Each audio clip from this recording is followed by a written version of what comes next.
A leading election expert has told BBC News that 3 regions in the entire UK could decide whether Boris Johnson secure a large enough majority to deliver Brexit following the election. A leading political expert has predicted that the general election on the 12th of December could come down to just 3 regions in the UK. Matthew Goodwin told BBC News that the Midlands, the North East and the North West will determine whether Boris Johnson gets a strong enough majority to deliver Brexit. He warned that Nigel Farage's Brexit party could chip away at Mr Johnson's chances of securing the Leave vote in the North. This comes as an increasing number of Brexiteers call on Mr Farage to stand down his Brexit party candidates to avoid scuppering Brexit. Former Tory leader Ian Duncan Smith warned that the Brexit party has little hope of clinching even a single seat. New analysis of polls suggests that if just 1% of Tory voters back the Brexit party, Mr Johnson would lose 5 seats and Labour would gain 7, Professor Goodwin said.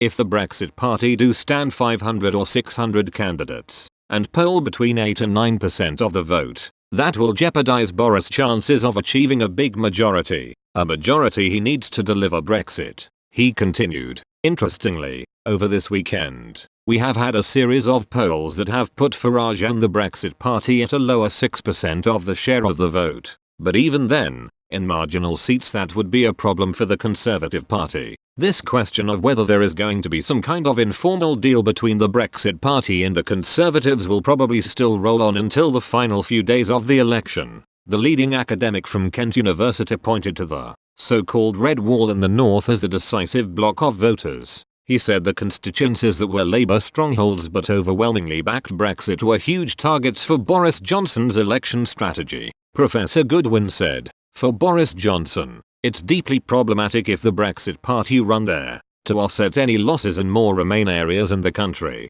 he needs to capture those pro-Brexit Labour seats. The academic continued, he probably needs 24 of them if he wants a majority. We may find ourselves focusing a lot in December to what's happening in the Midlands, the North East, and the North West. The latest election poll put the Conservatives 12 points ahead of Labour, although this lead dropped 4 points from previous polls. According to the opinion poll, conducted for The Observer, the Conservatives now stand on 41%, down 1 point on a week ago, while Labour is up 3 on 29%.